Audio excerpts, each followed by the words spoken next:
मुहर्रम जैसे ही आता है, साथ में मातम भी लेकर लोग आते हैं। ये महीना तो नहीं आता, लोग मातम को लेकर आते हैं। मुहर्रम और मातम को बड़ी शान से मनाते हैं।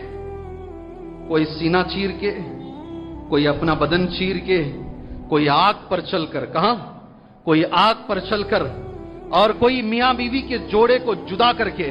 ऐसे भी नालायक बेवकूफ दुनिया में जीते हैं। नई शादी का जो जोड़ा होता है, कहते मुहर्रम के शुरू के 10 दिनों में मिलना नहीं, मियां बीवी को जुदा करके, कोई इस महीने में शादी नहीं करके, कोई अच्छा काम नहीं करके, अपने अपने हिसाब से लोग इस महीने को मातम का महीना बना के रखें। एक आलिम ने बहुत अच्छी बात कही, अगर किसी पाक दामन औरत पर कोई इल्जाम लगाता है, अगर किसी पाक दामन औरत पर कोई इल्जाम लगाता है, हमारे दीन में 18वें पारे में सूरह नूर में उसकी सजा बताई गई है, 80 कोड़े मारना है उसको। कितने?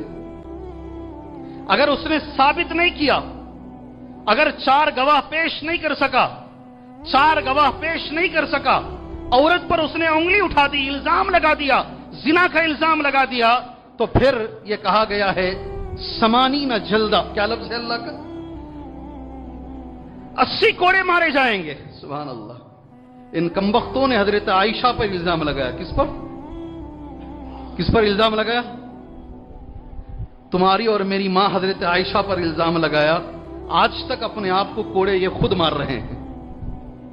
समझे अल्लाह ने कैसी सजा दी है इनको? इसे इबादत समझ के मार रहे हैं। इन्होंने हजरत आयशा पे इल्जाम लगाया और क़यामत तक ये सजा अपने आप को देते रहेंगे। जी हां, मातम किसका मनाते हैं? हजरत हुसैन रजी अल्लाह अन्हु का।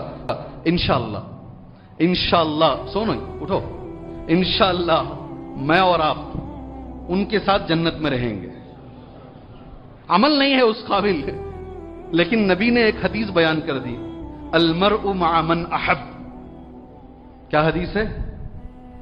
अलमरउ मअ मन अहब। आदमी उनके साथ रहेगा जिनसे मोहब्बत करता है। जहन में रख लो, आदमी क़यामत में और जन्नत में उनके साथ रहेगा जिनसे ये मोहब्बत करता है। तुम्हारी डीपी में अगर कोई खान है, जिना करने की दावत देने वाला, उसके साथ रहोगे तुम। वो जिधर रहेगा उधर रहोगे। वो जहन्नम में तो आप भी जहन्नम में, वो जिधर जाएगा उधर जाओगे।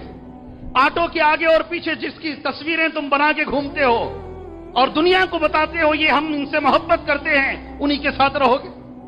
और हम इंशाअल्लाह तुम्मा इंशाअल्लाह मोहब्बत करते हैं हजरत हुसैन से रजी अल्लाह अन्हु या अन्हुमा, रजी अल्लाह, ये भी बोलना नहीं आता लोगों को। रजी अल्लाह अन्हुमा, अन्हु नहीं, ये भी सहाबी, इनके वालिद भी सहाबी ना, तो दोनों से अल्लाह राजी हो। जब दोनों सहाबी होते हैं तो रजी अल्लाह अन्हुमा, हजरत हुसैन रजी अल्लाह अन्हुमा, हम इनसे बेतहाशा मोहब्बत करते हैं, मगर नबी से कम, नबी से उनसे ज्यादा करते हैं। अगर किसी का गम, किसी का मातम दुनिया को मनाना था तो अल्लाह के रसूल का मनाते सल्लल्लाहु अलैहि वसल्लम। इनसे पहले भी कई लोग शहीद किए गए। अल्लाह के रसूल ने एक हदीस बयान फरमाई, मन इस्तताअ अन यमूत फिल मदीना फल्यफअल। अगर कोई मदीने में आके मर सकता हो तो उसे चाहिए कि वो मदीने में आके मरे। अगर कोई मदीने में मुंतकिल हो सकता है, शिफ्ट हो सकता है और मदीने की तकलीफों को सहकर वहीं अगर उसका इंतकाल हो जाए और बकी कब्रिस्तान में उसे दफन कर दिया, इसलिए कि यह भी है बकी में दफन कर दिया जाए, अना अशफअ लहू यौमल क़ियामा, मैं क़यामत के रोज उसके लिए अलग से सिफारिश करूंगा। अल्लाहु अकबर। ये फजीलत है, मदीने में मौत की ये फजीलत है। मन इस्तताअ अन यमूत फिल मदीनति फल्यफअल फइन्नी अशफअ लहू यौमल क़ियामा। जब नबी ने ये कहा, हजरत उमर हमेशा कहते थे, अल्लाह मुझे शहादत भी दे और मदीने में भी दे, मुझे शहादत की भी मौत अता फरमा और मदीने में अता फरमा। नमाज फजर की पढ़ा रहे हैं, मस्जिद नबवी में मारा गया, मारा था मस्जिद नबवी में। पहला लफ्ज हजरत उमर की जबान से निकला, अंतड़ियां बाहर है, खून बह रहा है, किसने मारा? मुसलमान ने मारा या गैर ने मारा? पहला लफ्ज کہا یہودی نے مارا. کہا الحمدللہ. کیا کہا؟ الحمدللہ اللہ نے مجھے شہادت عطا فرمائی, اللہ نے مجھے شہادت عطا فرمائی. یہودی نے مارا, ابو لولو فیروز نے مارا. 3 دن تک زندہ رہے. مدینے میں مرنے کا ان کو اللہ نے موقع عطا فرمایا. دعا مانگا کرتے تھے, اللہ مدینے میں بھی دے اور شہادت بھی عطا فرما. ان کا غم نہیں ہے ہمیں. انتڑیاں باہر لٹک رہی تھی, دودھ پیتے تھے تو پیٹ سے باہر آ جاتا تھا, اس کا ماتم نہیں مناؤ گے. حضرت عثمان کو 3 دن تک پانی کھانا سب بند کر کے بھوکا مار کے گردن کاٹ کے بازو رکھ دی گئی تھی. آج بھی تمام صحابہ کی قبریں الگ, حضرت عثمان کی تنہ تنہا الگ ہے. ان کا غم نہیں مناؤ گے. فجر کی نماز پڑھانے کے لیے حضرت علی آ رہے ہیں, جمعہ کے دن آ رہے ہیں. عبد الرحمن بن ملجم قتل کر دیتا حضرت علی کو, وہ بھی شہید ہے.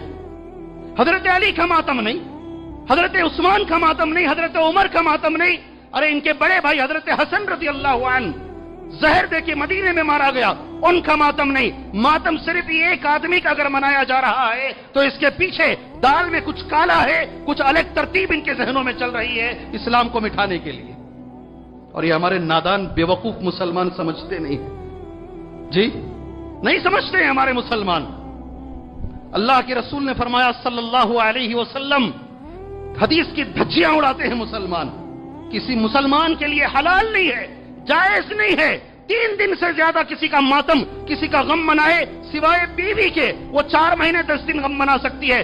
اٹھائیے نبی کی حدیث کی دھجیاں اڑائیے. یہ اڑا رہے ہیں, یہ ماتم کا مہینہ بنا کے رکھا ہے لوگوں نے. اللہ عز و جل ہمیں توفیق عطا فرمائے. اس کے پیچھے جو مقصد لوگ بتاتے ہیں آپ کے علم کے لیے بتا رہا ہوں.